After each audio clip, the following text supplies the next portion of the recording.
नमस्कार, स्वागत है न्यूज 21 में। मैं हूं आपके साथ हर्षदा जोशी और अब खबरें अन्य राज्यों। सुशासन तिहार के तहत सूरजपुर विश्राम गृह में मुख्यमंत्री विष्णुदेव साय ने प्रेस कॉन्फ्रेंस को संबोधित किया। उन्होंने सूरजपुर, कोरिया, मनेन्द्रगढ़, चिरमिरी और भरतपुर के कलेक्टरों और अधिकारियों से योजनाओं की प्रगति और लंबित आवेदनों की स्थिति की समीक्षा की। सीएम साय ने शिक्षा, स्वास्थ्य, पेयजल और राजस्व से जुड़े निर्माण कार्य समय सीमा में पूर्ण करने के निर्देश दिए। साथ ही उन्होंने भारत पाक तनाव पर कहा कि सेना ने आतंकवादी ठिकानों को ध्वस्त कर देश की सुरक्षा सुनिश्चित की है और हर भारतीय को उन पर गर्व है। सूरजपुर से विनोद गुप्ता की रिपोर्ट।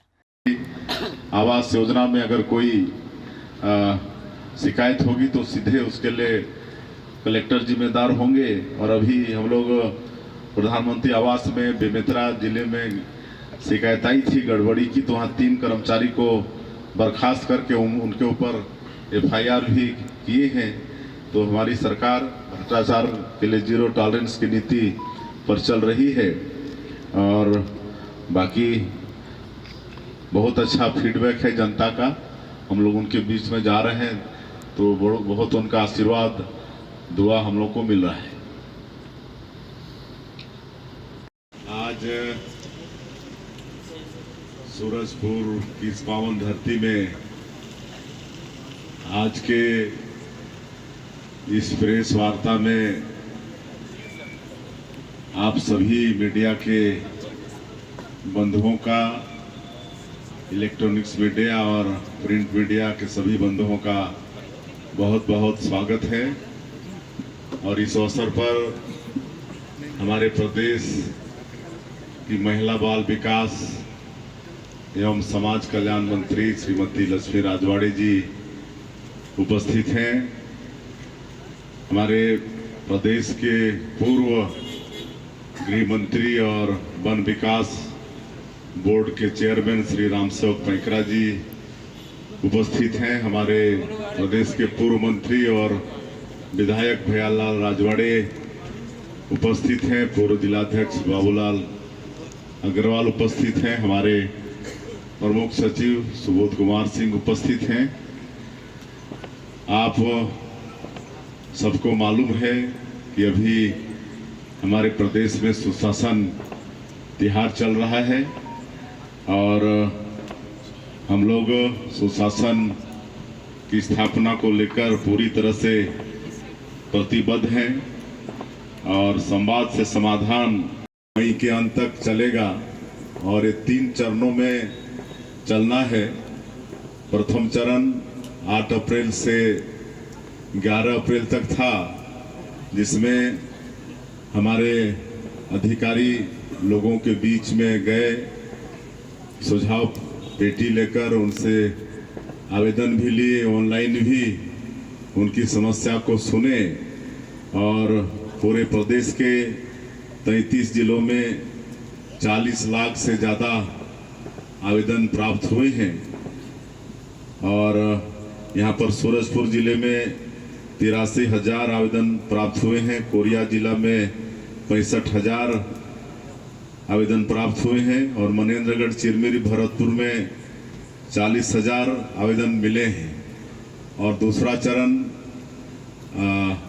12 अप्रैल से लेकर 4 मई तक था, जिसमें हमारे अधिकारी उन समस्याओं का अध्ययन करके उसका निराकरण किए हैं। और 5 मई से ये तीसरा चरण प्रारंभ हुआ है और इस तीसरे चरण में पूरे प्रदेश में जगह जगह क्लस्टर बनाकर, कहीं 10 पंचायत, कहीं 15 पंचायत, ऐसा पंचायतों का क्लस्टर बनाकर समाधान शिविर का आयोजन कर रहे हैं, जिसमें मैं स्वयं जा रहा हूं, हमारे सरकार के सभी मंत्री जा रहे हैं, हमारे सांसद जा रहे हैं, हमारे विधायकगण जा रहे हैं और वहां पर हमारे अधिकारी, जिला के कलेक्टर और अधिकारी उस क्लस्टर का पूरा विवरण वहां पर जनता को बता रहे हैं कि कितनी समस्या आई, कितना का समाधान हुआ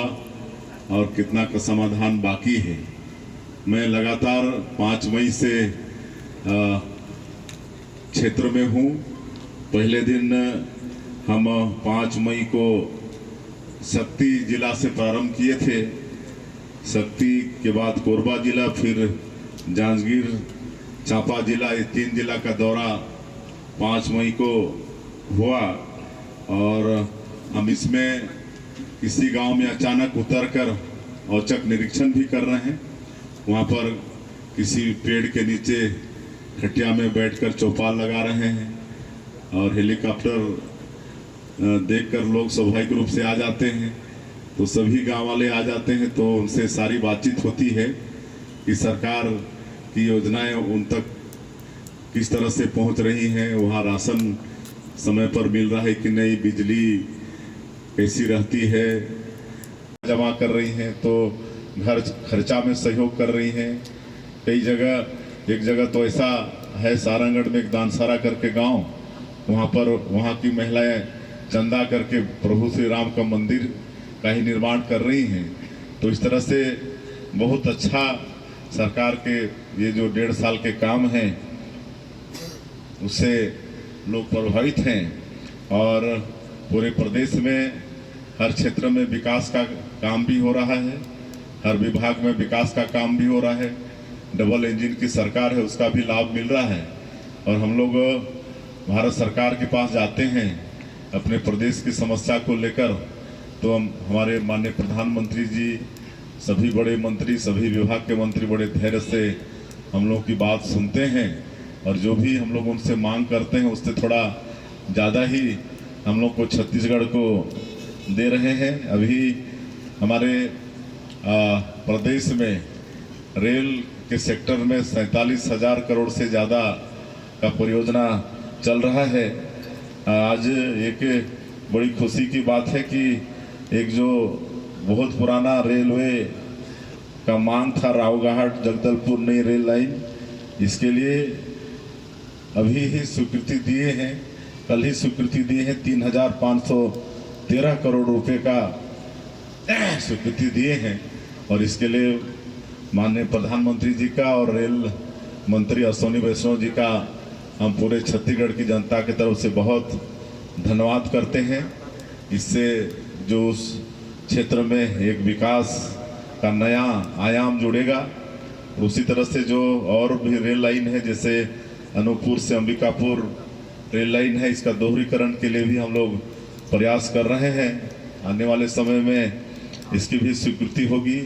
उसी तरह से अंबिकापुर बरवाडी, अंबिकापुर रेणुकूट, सरडेगा पत्थलगांव, परसा कैंट कटघोरा, पत्थलगांव अंबिकापुर रेल लाइन, ये सब का डीपीआर रेलवे बोर्ड को भेज चुके हैं।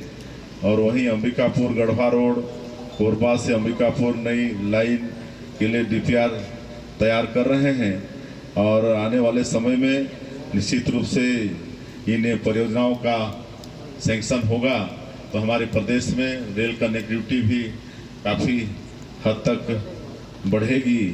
तो इस तरह से ये सुशासन त्यौहार है और हमारी ये सरकार भ्रष्टाचार के मामले में जीरो टॉलरेंस पर काम कर रही है।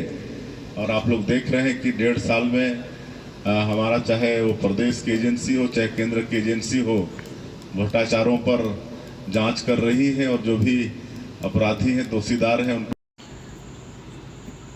देखिए जिस तरह से पहलगांव में आतंकवादियों ने कायराना हरकत किया, निर्दोष और निहत्थे लोगों के ऊपर में, वो भी धर्म को पूछ-पूछ कर उनकी हत्या की। इस घटना की तो जितनी निंदा की जाए कम है। और छत्तीसगढ़ भी अपना एक बेटा दिनेश को खोया और जब से आदरणीय नरेंद्र मोदी जी प्रधानमंत्री बने हैं तब से पाकिस्तान को कैसा जवाब दिए आप सबको मालूम है। पहले भी उरी और पुलवामा जैसे घटनाएं लोग किए तो उसके बदले में एयर स्ट्राइक और ये सब ईंट का जवाब पत्थर से दिए। तो ऐसा लगता था कि अब पाकिस्तान भारत की ओर आंख उठा के भी नहीं देखेगा, लेकिन फिर तो साहस किया। और उसके बाद हमारे देश के प्रधानमंत्री जी और हमारा देश जो एक्शन ले रहा है आप सबको मालूम है। सिंधु नदी का पानी रोका जा रहा है। जो भी यहाँ पर वीज़ा में थे पाकिस्तानी, उनका वीज़ा निरस्त करके उनको वापस भेजा गया है।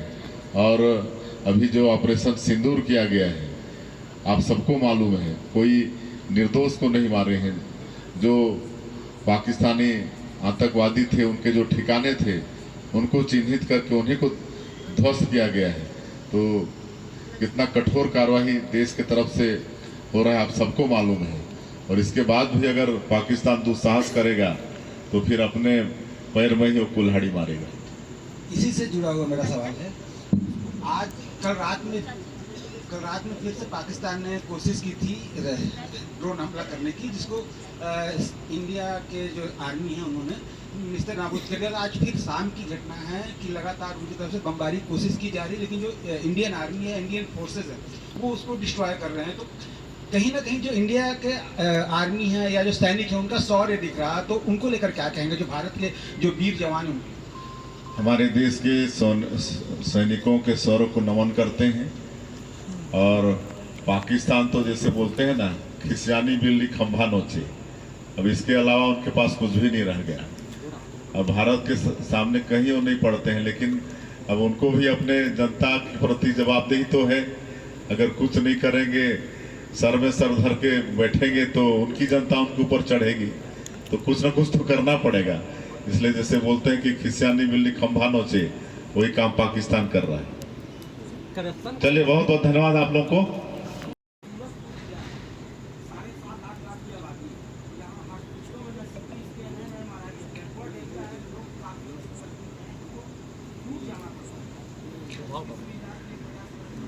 देखिए, आपके क्षेत्र के ही हैं हमारे प्रदेश के स्वास्थ्य मंत्री श्री श्याम बिहारी जायसवाल जी, और बहुत ही वो कर्मठ और सक्रिय मंत्री हैं। जब से मंत्री बने हैं, लगातार प्रदेश में स्वास्थ्य की व्यवस्था कैसे सुदृढ़ हो, इसके लिए लगातार चिंता कर रहे हैं, लगातार भ्रमण भी कर रहे हैं, अस्पतालों को स्वयं जाकर देख भी रहे हैं, निर्देश भी कर रहे हैं। और 1.5 साल में काफ़ी हद तक प्रयास करके उन्होंने व्यवस्था ठीक भी किया है। कुछ इंतजार तो करना पड़ेगा। हम लोग छत्तीसगढ़ की जनता को अच्छी स्वास्थ्य की व्यवस्था देंगे।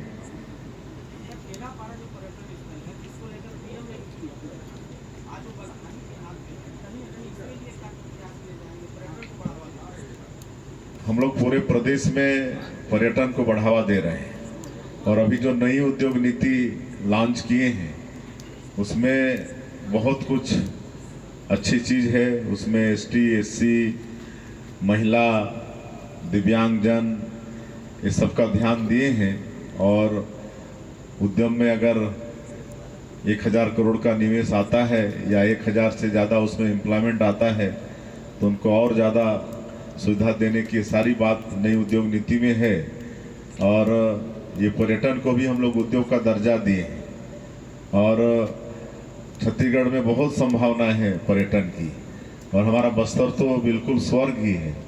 वहाँ पर चित्रकूट जैसा जलप्रपात है, तीरथगढ़ का जलप्रपात है, उससे भी अच्छा और जलप्रपात है। और कुटुम्बसर का गुफा है आपका, वहाँ अबूझमाड़ जैसा जंगल कई हजार वर्ग किलोमीटर में फैला हुआ डेंस फॉरेस्ट है, जहाँ पर सूर्य का किरण धरती तक पहुँच नहीं पाता, ऐसा वो डेंस फॉरेस्ट है। आपको ये भी बताते हुए हमको गौरव हो रहा है कि जो अंतर्राष्ट्रीय पर्यटन संस्थान है, वो करीब कई देशों में, करीब 20 या 60 देशों में गांव का चयन किया है। तो हमारे छत्तीसगढ़ का एक गांव धुड़मारास का चयन किया है पर्यटन के लिए। तो ये हम लोगों के लिए बड़े सौभाग्य की बात है। और उधर होम स्टे होता है, लोगों के घर में जो फॉरेनर आते हैं, टूरिस्ट, उनके घर में ही रह के महीनों रहते हैं, और उन्हीं के साथ वो जैसा खाते हैं वैसा खाना पीना रहना, उनके साथ नदी में जाके नहाना, उनके साथ खेतों में जाके काम करना, ये सब भी करते हैं। तो हम लोग ये जो होम स्टे, इसको भी बढ़ा रहे हैं उस क्षेत्र के लोगों को, और इससे व्यक्तिगत लोगों को लाभ होगा। इससे होम स्टे को बढ़ावा देने से, तो इसको हम लोग नई उद्योग नीति में भी शामिल किए हैं, और इसको बढ़ाने का काम भी कर रहे हैं, ताकि मतलब वहाँ पर लोग आर्थिक रूप से सबल हो।